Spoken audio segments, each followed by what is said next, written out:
evening. Good evening. Tainted Love. Jeremy loves to listen to the 80s on 8 on Sirius Radio because he was born in the 80s. So anywhere we go, that's pretty much what we listen to. So we get a steady dose of that, and one of the songs that's prominent on it is Tainted Love. Now, if you're familiar with it, if you heard the song, it's got a pretty good beat to it and all, and at first I just couldn't understand it, until finally, got to figuring out what the words were. So tonight we're going to talk about Tainted Love. I talked about Samson a while back, the fact that he was a complicated person, he had some problems, talked about the riddle that Samson had put forth with his wife, remember? And the Philistines talked to his wife, got the answer to the riddle, it caused some problems, and anyway, that ended that marriage. But this story kind of picks up after that. So we start with Judges chapter 16. It's verses 4 through 17. We're going to read 4 through 6 and then 15 through 17. After this, he, that's Samson, loved a woman in the valley of Sorek, whose name was Delilah. And the lords of the Philistines came up to her and said to her, "Seduce him, and see where his great strength lies, and by what means we may overpower him, that we may bind him to humble him. And we will each give you 1,100 pieces of silver." So Delilah said to Samson, "Please tell me where your great strength lies, and how you might be bound, that one could subdue you." And then verses 15 through 17, and she said to him, this is after some attempts have been made, "How can you say, 'I love you,' when your heart is not with me? You have mocked me these 3 times, and you have not told me where your great strength lies." And when she pressed him hard with her words day after day, and urged him, his soul was vexed to death. And he told her all his heart, and said to her, "A razor has never come upon my head, for I have been a Nazirite to God from my mother's womb. If my head is shaved, then my strength will leave me, and I shall become weak and be like any other man." Now, one of these days, I'll present a sermon, and we'll talk about all the ways that Samson broke his Nazirite vows. Okay, there were several ways, but I want you to note something, and it'd be noteworthy to go back and look at the situation. Notice he was a Nazirite from birth, right? So this wasn't a choice that he made. It was something that was imposed upon him. So he really didn't own it. And that speaks a lot to why, and we're going to look at a word here in a moment, that he was so conflicted.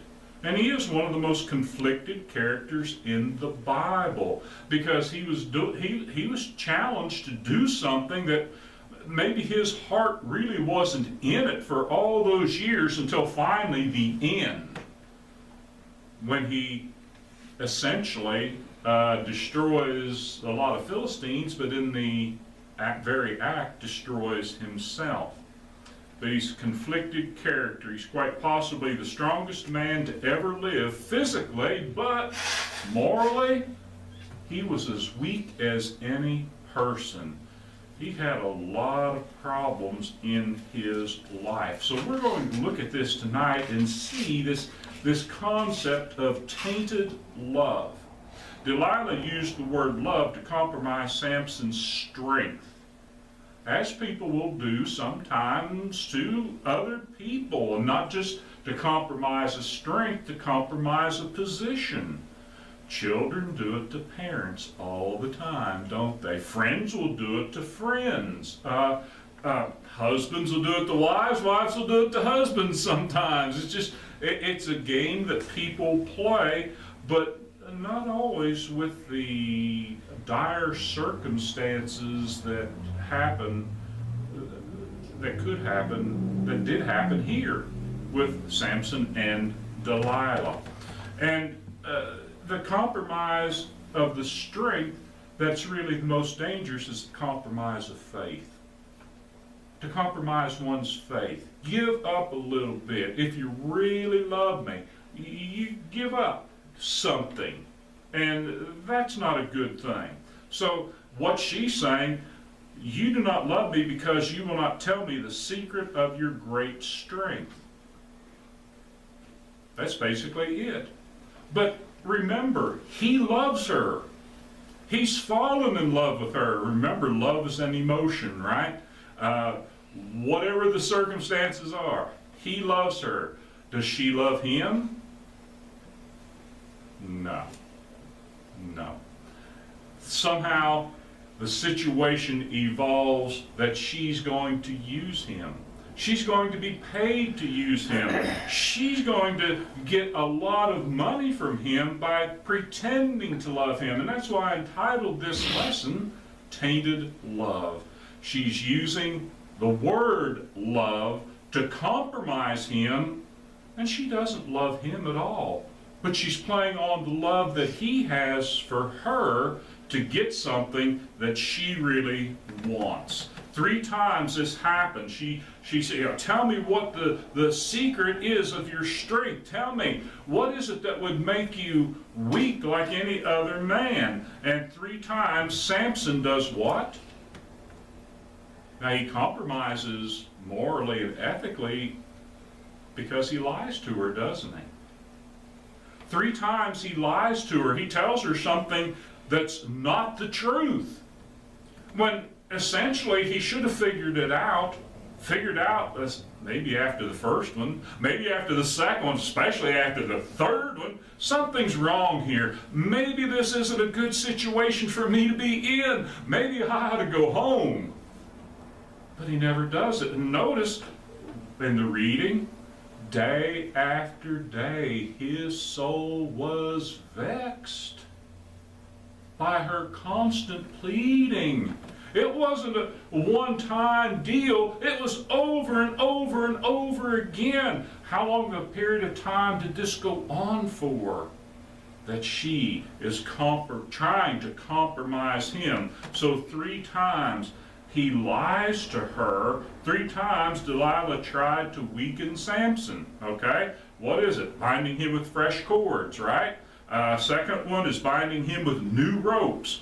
And the third is weaving his hair into a loom. Okay?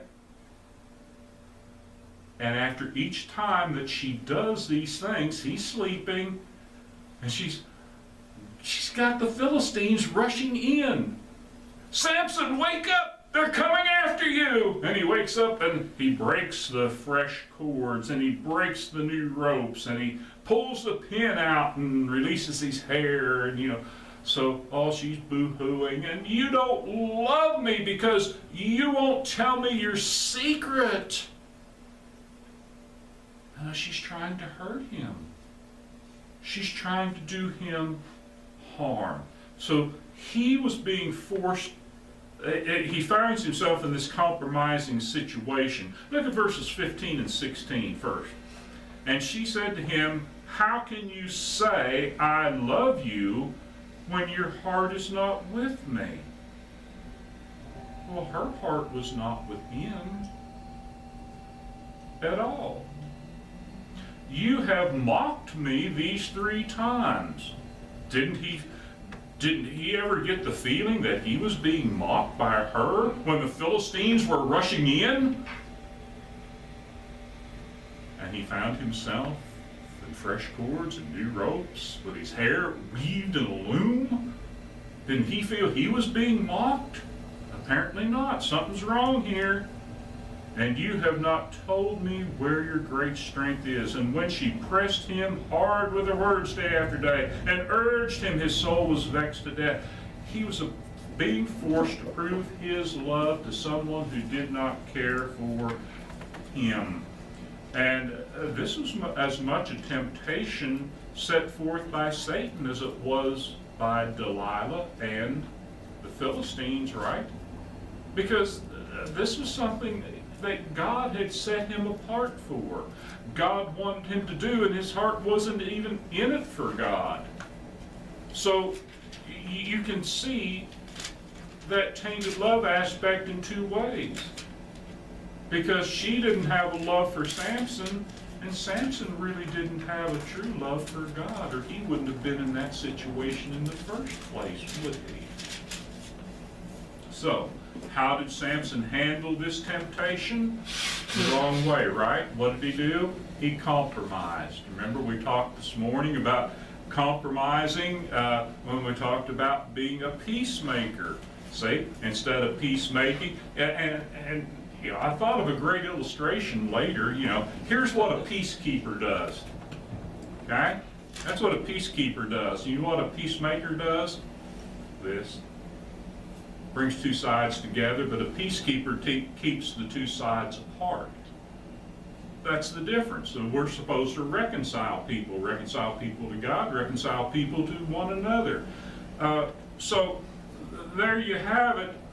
He compromised, knowing that she had bad intentions.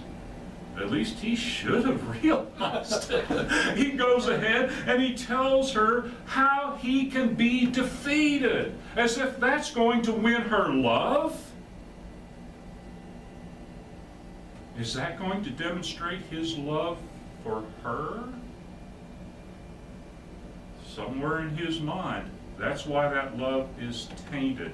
Judges chapter 16, verse 17, and he told her all his heart, and said to her, a razor has never come upon my head, for I have been a Nazarite to God from my mother's womb. If my head is shaved, then my strength will leave me, and I shall become weak and be like any other man. Maybe he thought, you know, if I can get past this Nazarite vow thing, maybe I will be free to love this woman and she can accept me. Do you think maybe that's going on in his mind? I don't know. But a suggestion, something to think about. So what were the results? What was the result of this? Verses 18 through 21. When Delilah saw that he had told her all his heart, she sent and called for the lords of the Philistines, saying, come up again, for he has told me all his heart. Then the lords of the Philistines came up to her and brought the money in her hands. And she made him sleep on her knees, and she called a man and had him shave off the 7 locks of his head. Then she began to torment him. Well, that sounds like love, doesn't it? And his strength left him.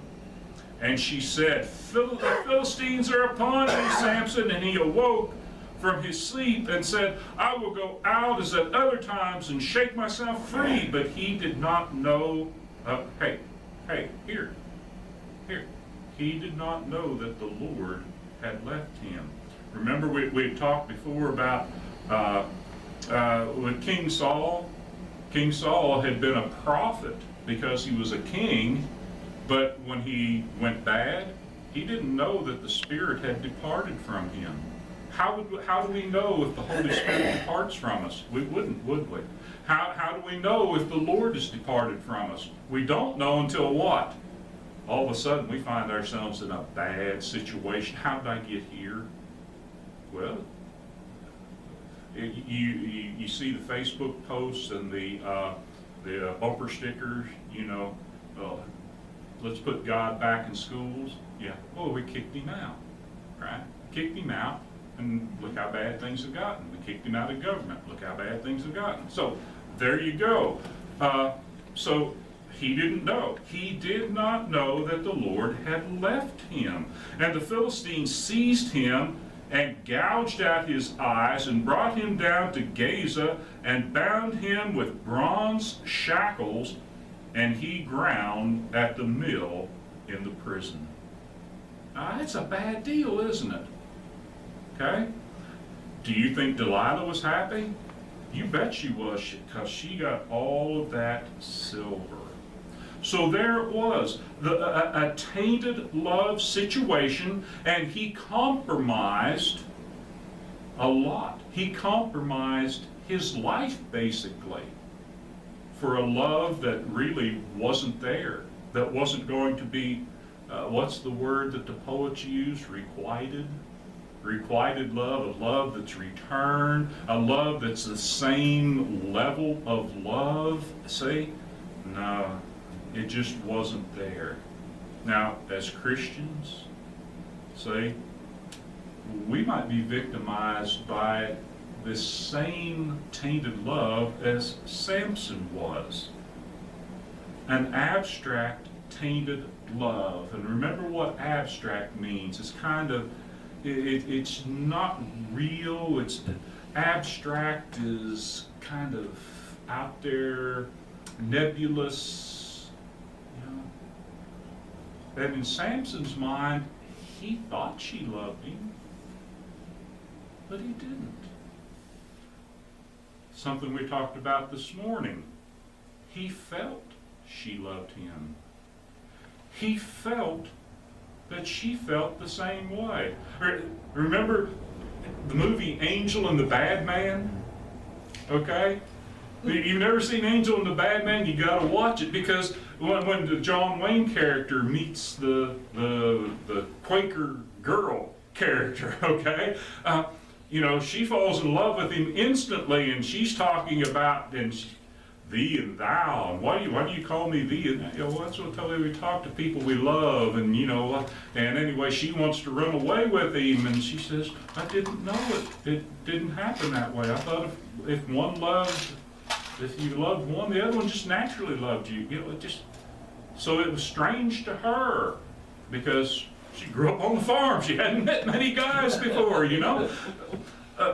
And maybe that's the way it was with Samson, you know. Hey, you love somebody, they just automatically love you back.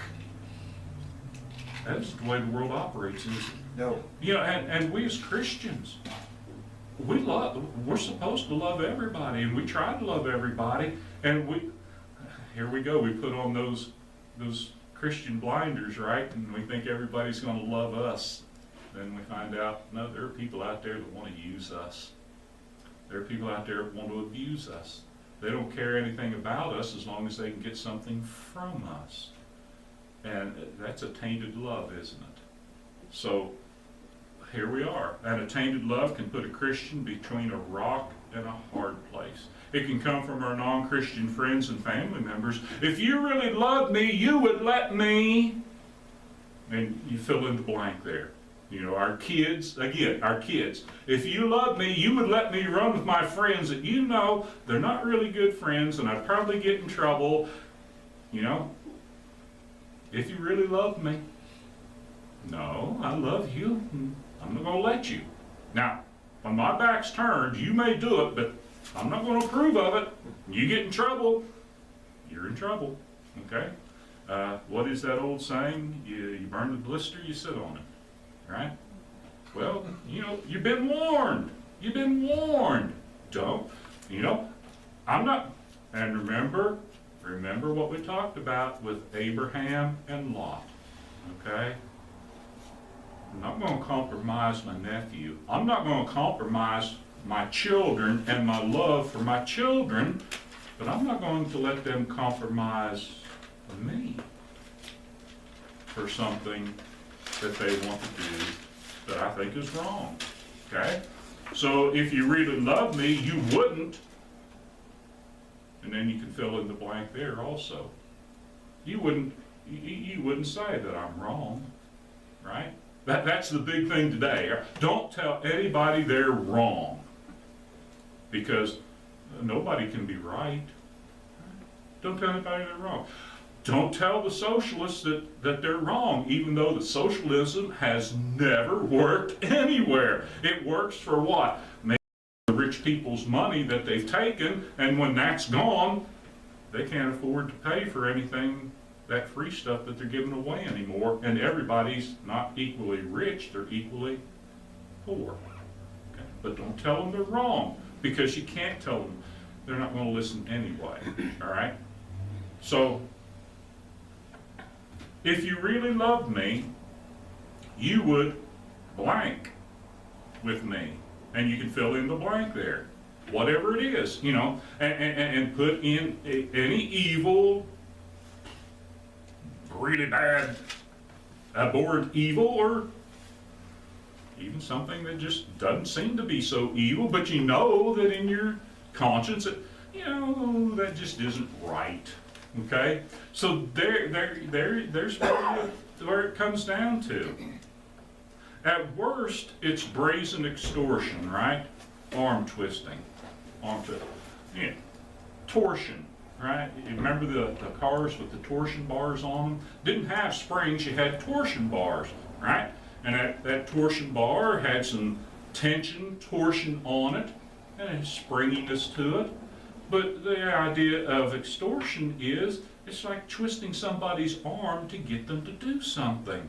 If you loved me, you would let me. That's like twisting somebody's arm. That's extorting them. If you love somebody, you don't extort them.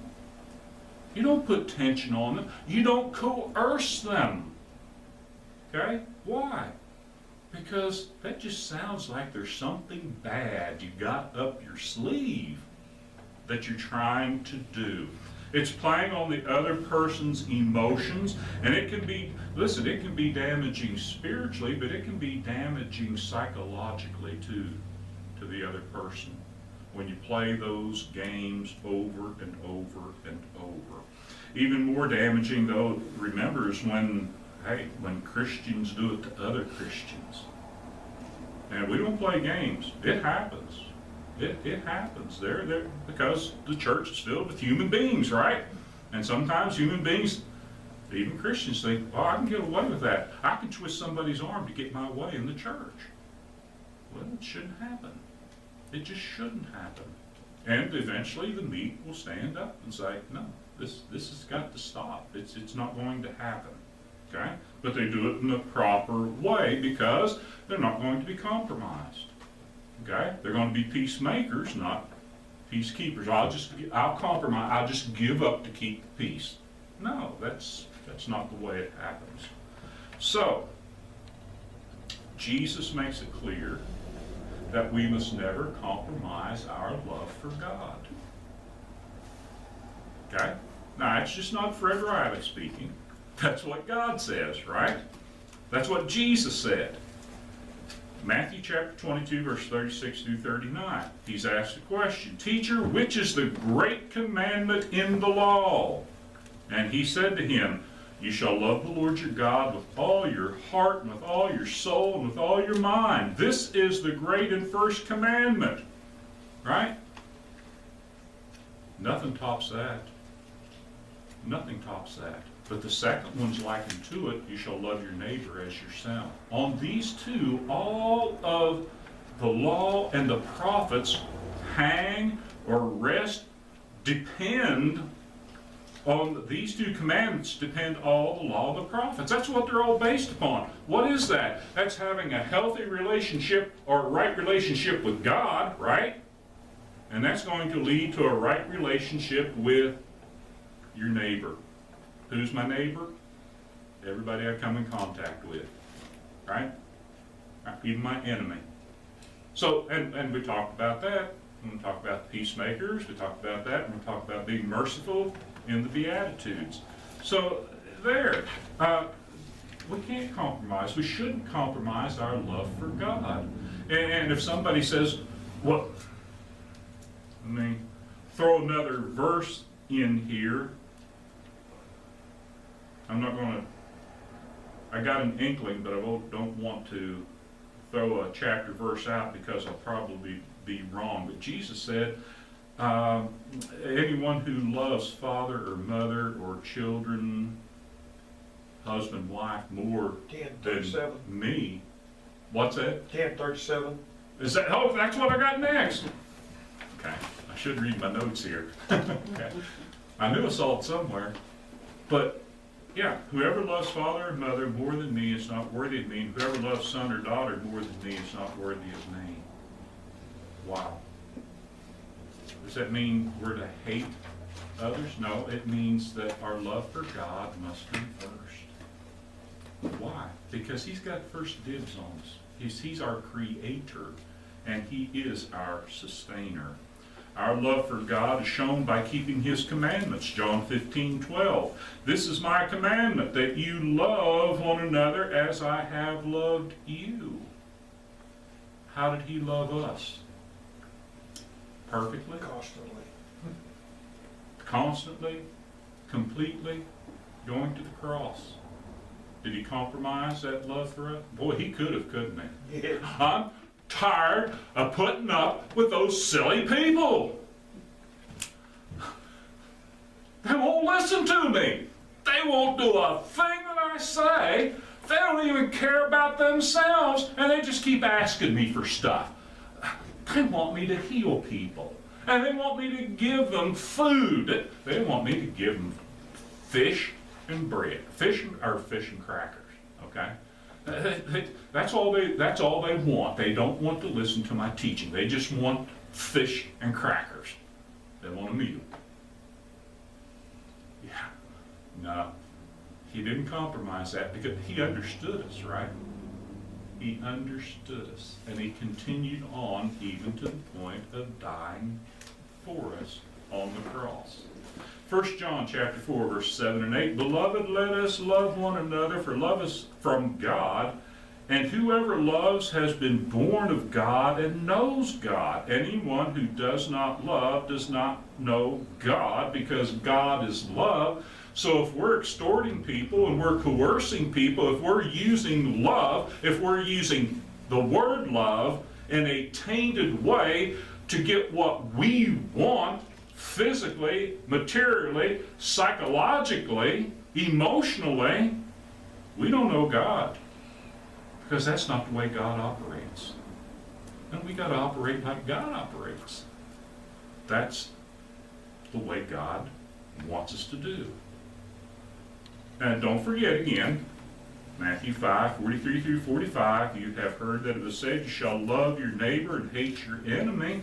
But I say to you, love your enemies and pray for those who persecute you, so that you may be sons of your Father who is in heaven. For he makes his sun to rise on the evil and on the good, and sends rain on the just and the unjust. So loving your enemy means doing good to your enemy, not returning evil for evil, right? But loving your enemy does not mean compromising your faith. I can love my enemy without compromising my faith. I can love my enemy without compromising my relationship with God. Now, they won't see it as that. They'll say, but you don't love me. Well, yes, I do. I love you in the right way. What you want me to do is love you in a tainted way. And I don't want to go that way. Or compromise an inheritance in heaven. Eternity. Because that's what's on the line. The Apostle Paul speaks to the proper relationship of love between brothers and sisters in Christ. And you know, that works well for our dealing with people of the world also. Because really, we shouldn't see all that much of a distinction. We shouldn't say, you know, I get to treat this heathen person out here terribly because they're not a member of the church. They're not a Christian. They don't have a right relationship with God. So I don't have to love them and I don't have to treat them like that. That's not what the Bible tells us, is it? Even our enemies, we have to do good to them.